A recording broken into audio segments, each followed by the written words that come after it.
Here's Brody Brazil.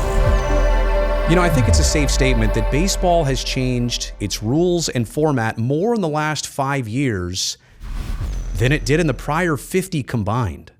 I mean, think about things like a designated hitter in the National League, or a 3-batter minimum for relief pitchers, or putting a runner on second base to start every extra inning.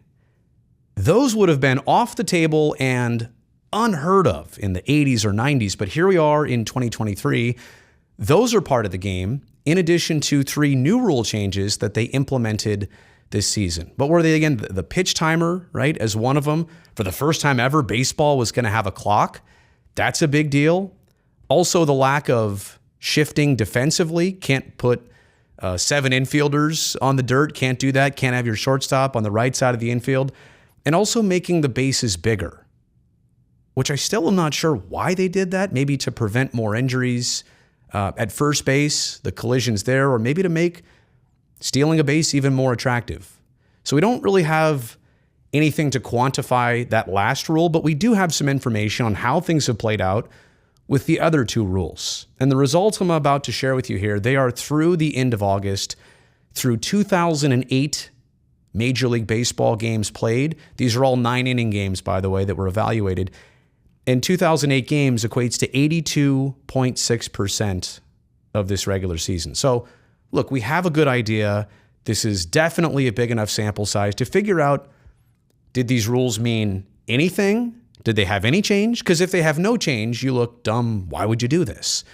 If they have too much change, maybe you're impacting the game a little too severely, and maybe it's a bad idea. In my opinion, what you're about to see are results that show something right in the middle.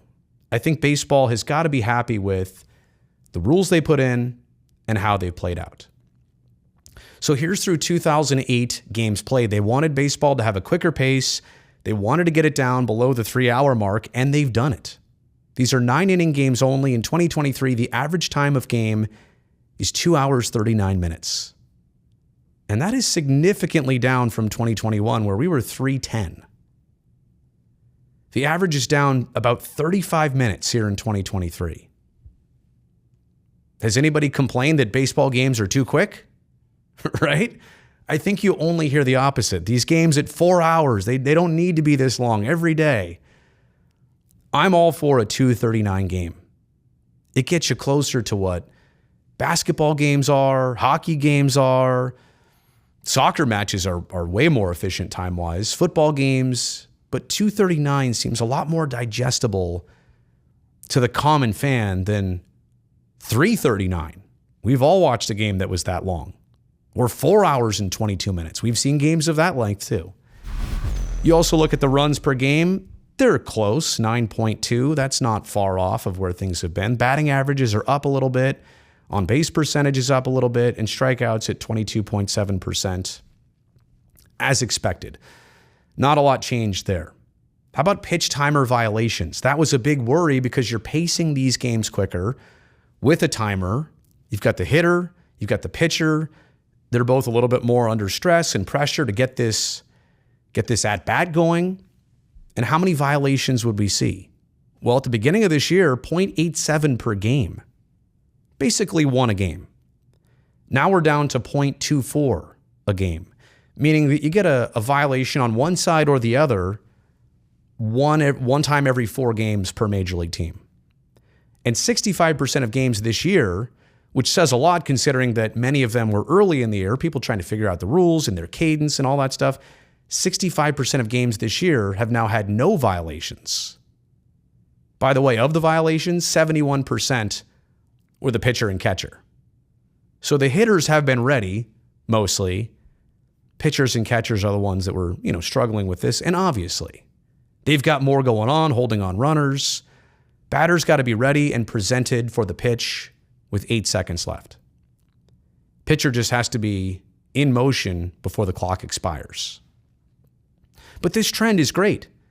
As expected, to see it go down, to see everybody get used to it. Now, we are going to see it in the playoffs. I don't know how I feel about that yet. I guess we'll watch these playoffs and find out. But if you're telling me ever that a playoff game might end on a pitch timer violation, one way or the other. Well, I guess it would have to be with the batter, right? A called strike 3. Or how about with the bases loaded and it was on the pitcher and it's a ball 4 and a walk? I guess that's how a game could be decided too. Didn't think about that. But a game could be decided, or even an out could be decided in a playoff game because of a pitch timer violation.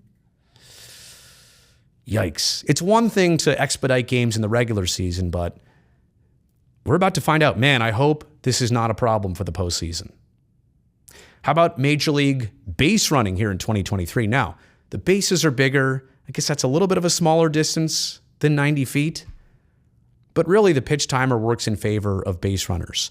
We are seeing stolen base attempts up significantly because 2 years ago it was at 1.2 attempts per game.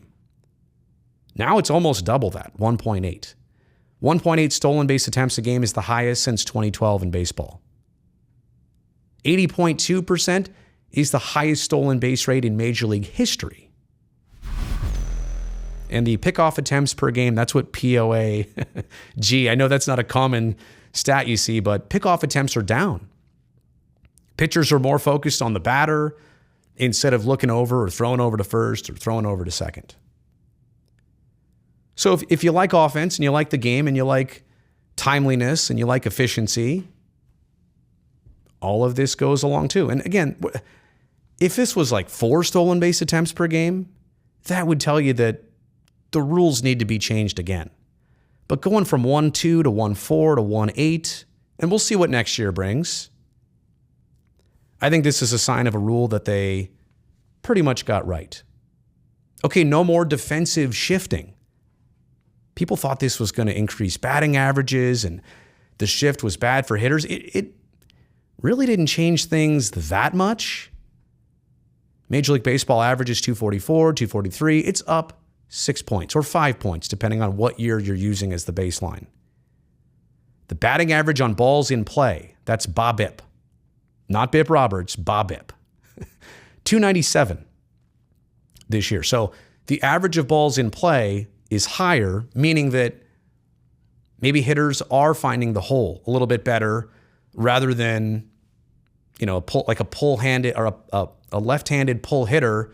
Put your shortstop on the right side of the infield, maybe that ball's now getting through.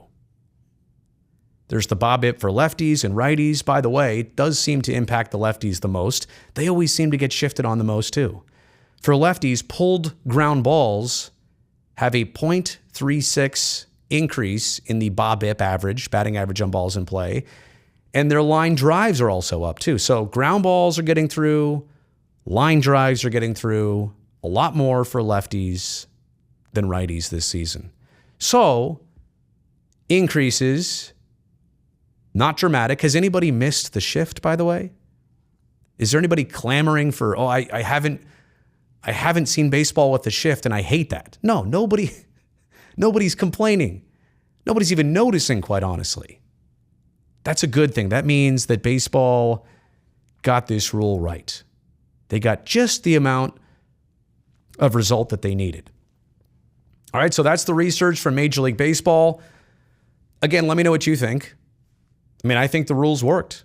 I like what they've done. I think they've taken an impact. I don't know that they need to make even more changes next year. Let's let these settle in for a while and see how things go. Thumbs up on this video since you made it here to the end. And don't forget, subscribe to the channel so I can definitely see you back here next time.